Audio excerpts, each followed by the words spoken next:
Moore had seen many terrible things in her long life. She was a historian from the people, a species known throughout the galaxy for recording the rise and fall of civilizations. For 400 years, she had traveled from world to world, documenting the stories of those who had lost everything. She had watched entire species fade away. She had recorded the last words of dying cultures. She had seen planets burn and peoples vanish into the cold darkness of space. Nothing had prepared her for human children. The Galactic Historical Preservation Council had sent her team to document the aftermath of the HFY Wars. This terrible conflict had lasted 18 years and spread across 3 spiral arms of the galaxy. Human colonies on 40 different worlds had been destroyed. Millions had died. Those who survived were scattered across space like dust in the wind. They were chosen for this mission because they were supposed to be emotionally detached. They could observe without feeling. They could record without crying. That was their reputation, and Moore had earned it through centuries of difficult work. Her detachment lasted less than 1 hour on station. The station had been turned into a refugee center. In a large cargo bay that once held shipping containers, 847 human children now lived. They ranged in age from 3 to 16. Every single one of them had lost their parents when the settlements were destroyed. Moore expected silence. She expected grief so heavy it would press down on everything like a weight. She expected children sitting alone, staring at nothing, broken by what they had witnessed. Instead, she heard laughter. A 7-year-old boy was teaching a clapping game to a younger girl. Their hands moved in complicated patterns while they chanted silly words. The boy's name was. 3 months ago, he had watched his parents' transport ship catch fire and fall from the sky. He had seen them die. Now he was laughing because the little girl kept messing up the pattern. Teenagers sat in a corner, arguing loudly about which musician was better. These same teenagers had fled through radiation storms, had hidden in damaged shelters while bombs fell around them, had buried friends in shallow graves on broken worlds. Now they were debating music as if nothing had happened. A toddler, barely old enough to walk, was chasing a small maintenance drone through the halls. She giggled every time it changed direction. Her mother had been killed during an evacuation. The child did not understand that her mother was never coming back. She only knew that the drone was fun to chase. Moore felt something happening in her chest. Her species had 2 hearts in their thorax, and the second one began to beat strangely. This was called cardiac dysrhythmia, and it happened to when they experienced extreme emotional distress. In 400 years, Moore had never felt it before. Her assistant, a younger named, approached her. His antennae were shaking, which meant he was also disturbed. "Senior historian," he said quietly, "the children are organizing themselves. The older ones have made schedules for education and meals. They have assigned duties. They take turns caring for the youngest ones." "That makes sense," Moore replied. Her voice came through a translation device, and she noticed it sounded uncertain. "Species with social structures organize for survival. This is normal behavior." Shook his head slowly. "I do not think this is only about survival. They are doing more than just staying alive. They are," he paused, searching for the right word, "they are building something." He told her about a 12-year-old girl named who had decided to become a stellar cartographer. She wanted to make maps of the region of space where her family had died. She planned to name the stars after her parents, her grandparents, her little brother. She spoke about the future, said, as if she expects to have one, as if she is certain of it. Moore asked the council for permission to pause the documentation. She said she needed time to process what she was seeing. The council refused. The historical record was too important. She had to continue. So she continued. Over the next several weeks, the research team conducted many interviews. They spoke to children who had survived things that would have broken adults. They recorded stories that should have been too heavy for young shoulders to carry. A 9-year-old boy named Thomas had survived alone in a damaged escape pod for 31 days. The pod was leaking air and running out of water. He had calculated exactly how much he could breathe and drink each day to stay alive until rescue came. He had done mathematics that would challenge university students, all while knowing that if he made one mistake, he would die. Now Thomas spent his evenings reading bedtime stories to children younger than himself. When Moore asked why, he shrugged and said, "Someone has to. The little ones get scared at night. I don't want them to be scared alone." A 14-year-old girl named had lost both of her legs in a decompression accident. The sudden loss of air pressure had damaged them so badly that doctors could not save them. She now moved around in a hover chair, was designing new prosthetic legs. She had spread technical diagrams across her bed and was teaching herself engineering from old textbooks. When Moore asked about her project, explained that the prosthetics available were too basic. She wanted to make better ones. "There will be another war someday," said matter-of-factly. "There's always another war, and when it happens, people will get hurt like I got hurt. Someone needs to be ready to help them, so I'm getting ready." She was 14 years old. She had every reason to give up. Instead, she was preparing to help people who hadn't even been hurt yet. The research team also documented a game that the children played. They called it Colony. It was a complicated make-believe game where the children pretended to build settlements on imaginary worlds. They had to solve problems about food, water, shelter, and government. The game had detailed rules about resources and leadership. Moore learned that the game had been invented by orphans from a different massacre 3 years earlier. It had spread from refugee camp to refugee camp, passed from child to child across the sector. Thousands of human children now played it. They were not just playing, they were practicing. They were preparing to build real things someday. Suffered a complete emotional breakdown during the 4th week. He had to be sent back for medical treatment. His replacement was a veteran historian who had documented the terrible silicate wars. That historian lasted 9 days before she also had to leave. Moore stayed. She was a professional. She had a job to do. She stayed until the night she found a 6-year-old boy sitting alone on an observation deck. His name was Jin, and he was staring out at the stars. Moore approached slowly, keeping her proper documentary distance. Jin spoke without looking at her. "My dad told me something once. He said humans are really good at 2 things. He pointed toward a distant cluster of stars. Somewhere in that direction, his had once existed. It was rubble now. "What 2 things?" Moore asked. "Breaking and fixing," Jin said. "The bad guys broke everything, so now we have to fix it." Moore felt her second heart flutter again. "You are 6 years old," she said gently.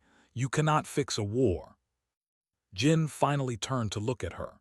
His eyes seemed too old for his young face. He had seen too much, experienced too much, lost too much. But there was something in those eyes that Moore had never seen before in all her centuries of documenting dying civilizations. It was certainty. "Not yet," Jin said simply. Then he turned back to watching the stars.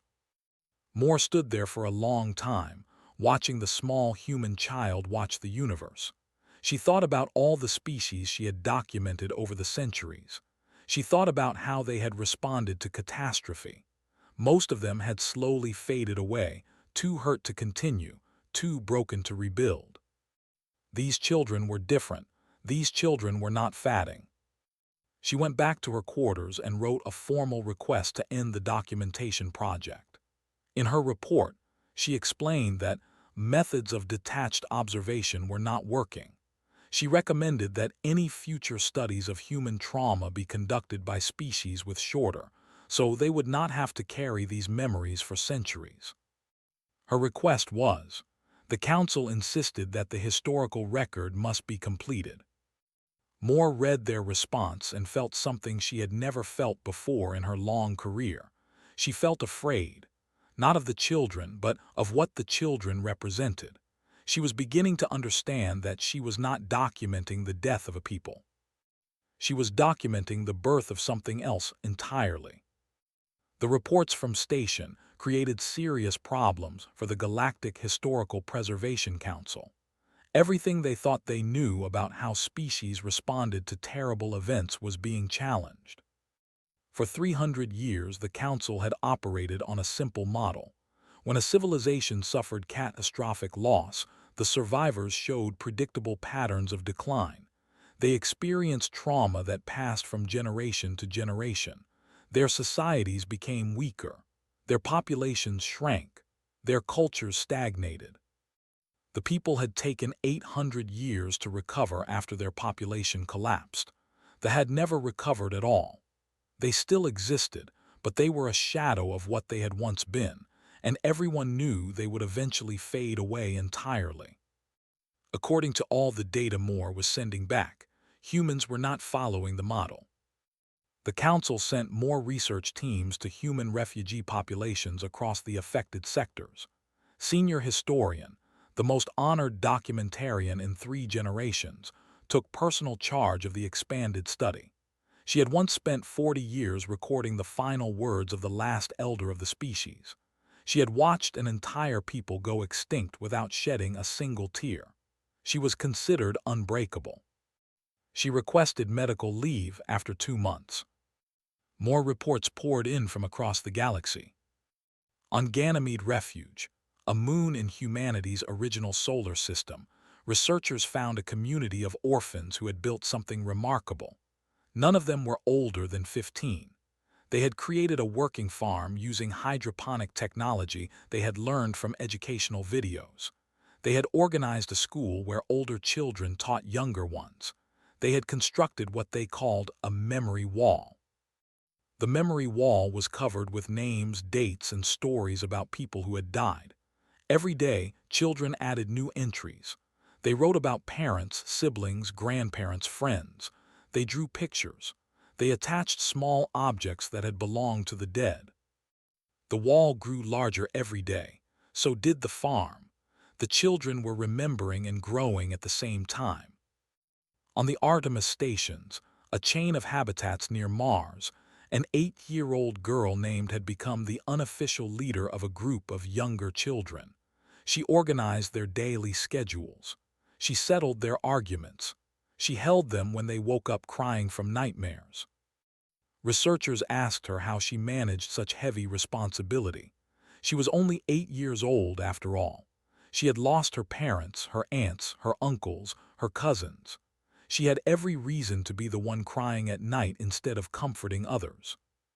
Thought about the question for a moment. Then she said, "Someone has to be the grown-up now, so I'm the grown-up." The researchers noted that she was functioning better than trained counselors who had only read about these kinds of events. She was not just surviving, she was leading. On Earth itself, humanity's conditions were particularly harsh.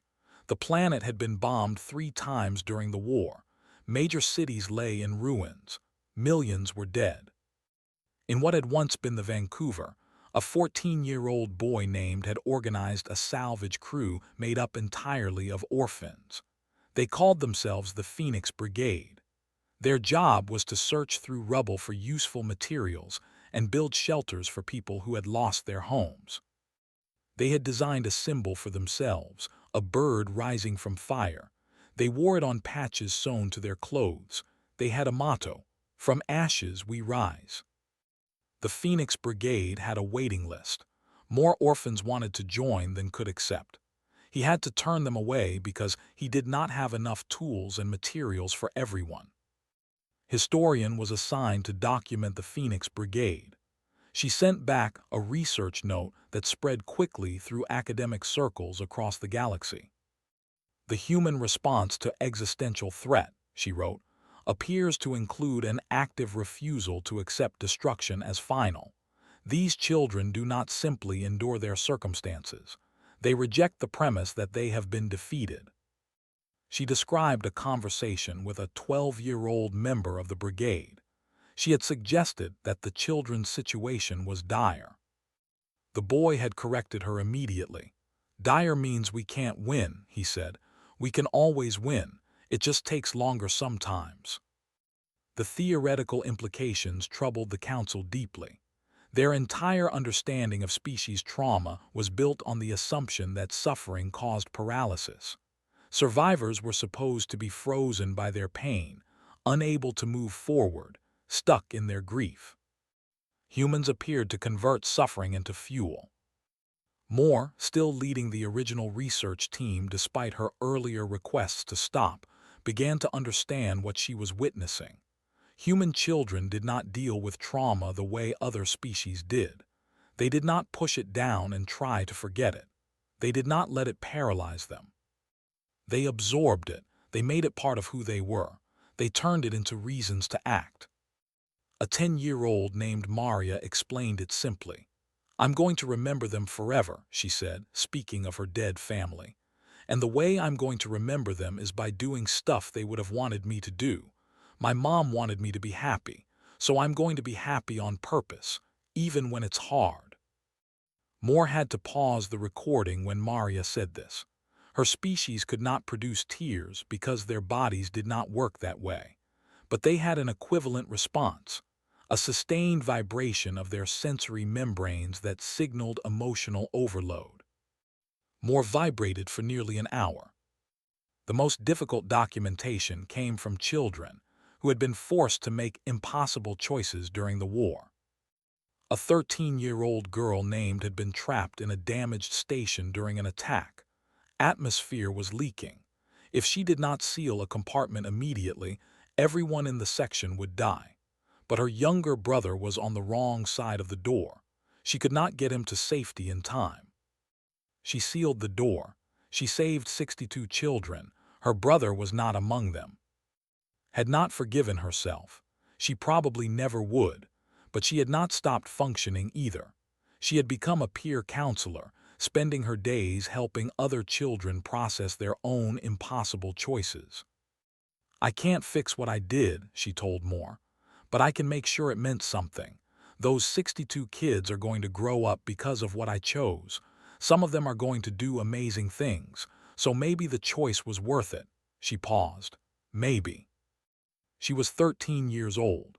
She was wrestling with ethical questions that would challenge scholars who had studied their entire lives. She was winning. Moore requested a private meeting with the council leadership. When she arrived at council headquarters, she discovered that senior historian had already submitted a proposal. Wanted to officially change the classification of the documentation project. It was currently labeled Recording of Trauma. She proposed a new label, Study of Unprecedented Resilience Phenomena. The change was approved unanimously. The council members had seen the reports. They had watched the recordings. They understood that they were not documenting death. They were documenting something that had never happened before in the long history of the galaxy. They were documenting a species of children who refused to be destroyed. They were documenting humans. And every single historian who worked on the project wept. 20 years passed after the end of the Hegemony Wars. The galaxy slowly healed, trade routes reopened, planets were rebuilt, life continued as it always does. Moore returned to station. She was older now, though her species lived for many centuries more. She had become famous throughout the galaxy as the foremost expert on human post-conflict behavior. Her reports from those early days had been studied by scholars on 1,000 worlds. She wanted to see what had happened to the children she had documented. The station had changed completely. The cargo bay that once held frightened orphans was now a community center filled with life. The 847 children had grown into adults. Many of them still lived on the station. Many of them had children of their own. The 7-year-old who had taught clapping games while mourning his parents was now a child psychologist. He specialized in helping traumatized refugee children across 12 star systems. The methods he had developed, based on his own experiences surviving and healing, had been adopted as the standard approach by the Galactic Medical Council. When Moore met with him, she asked what drove his work. He smiled. "I remember what it was like to not have anyone who understood what I was going through," he said. "I decided there should always be someone who understands." The girl who had lost her legs and started designing prosthetics had founded a medical technology company. Her designs were now used by veterans and civilians across the galaxy. They were elegant and affordable and better than anything that had existed before. "I stayed angry," she told Moore, "but I decided to be angry productively." Had become exactly what she said she would become, a stellar cartographer.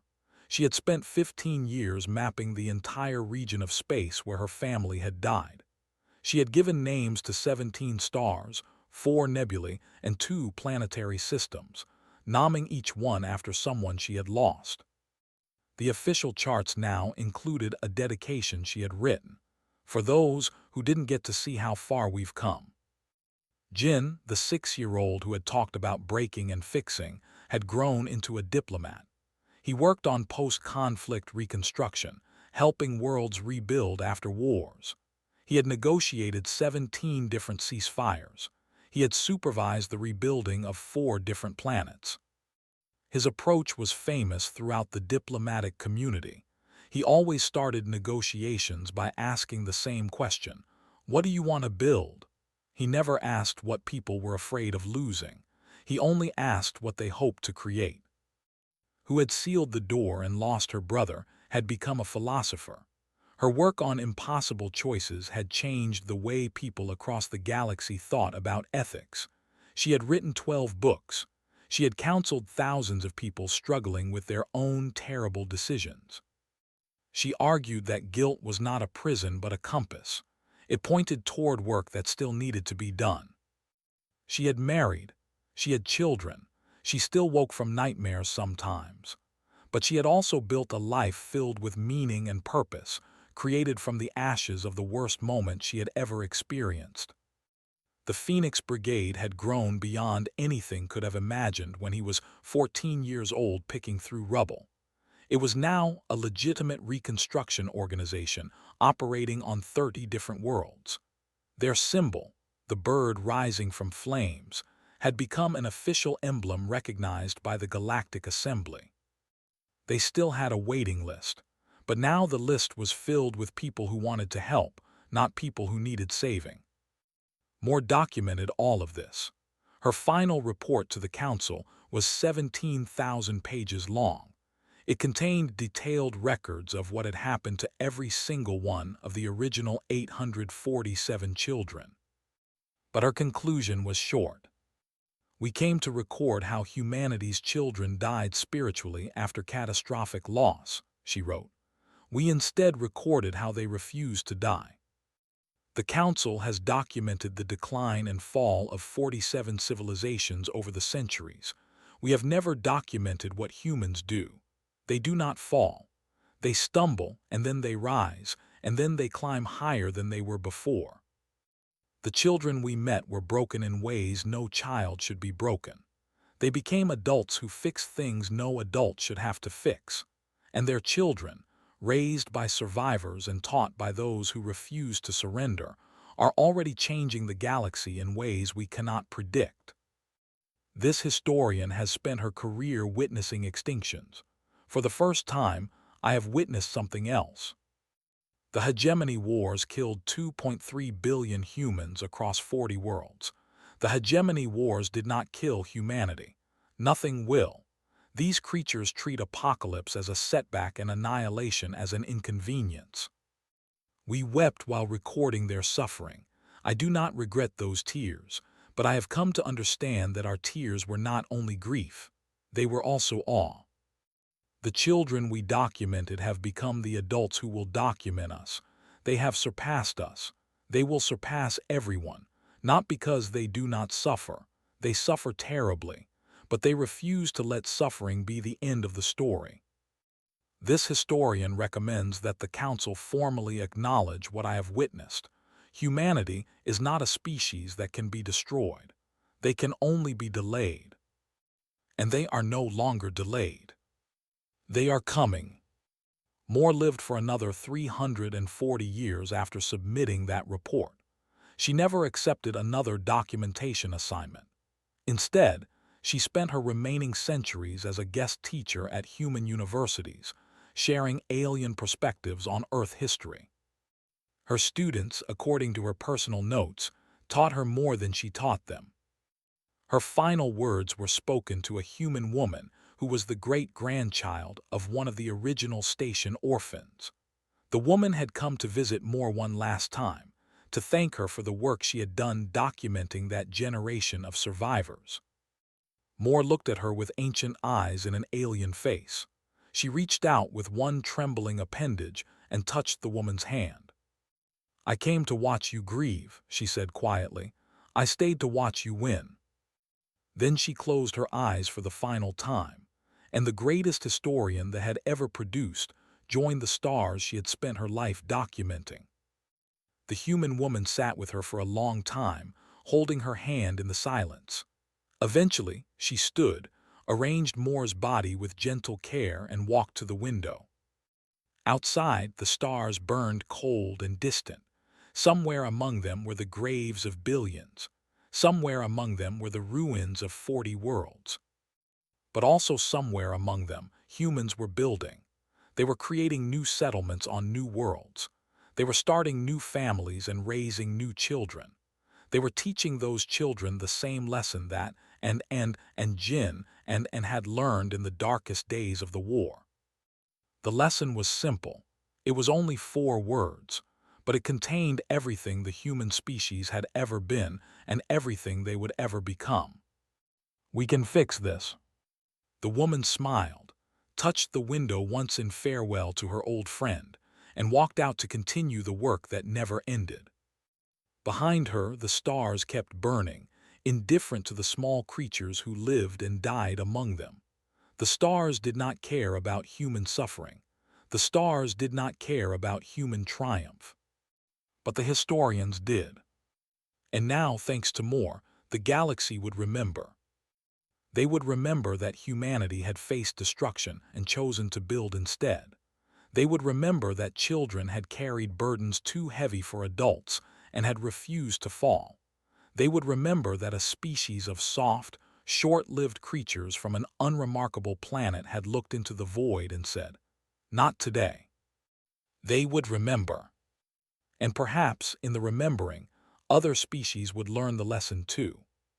Perhaps, when darkness came for them, they would think of the human children who had lost everything and built it all back again. Perhaps they would learn to say those 4 words themselves. "We can fix this." Perhaps that was Moore's greatest gift to the galaxy. Not the documentation of survival, but the proof that survival was possible. The stars burned on, and humanity climbed toward them, one broken child at a time, until the children were no longer broken and the climb was no longer difficult. Until they reached the stars themselves. And then they kept going.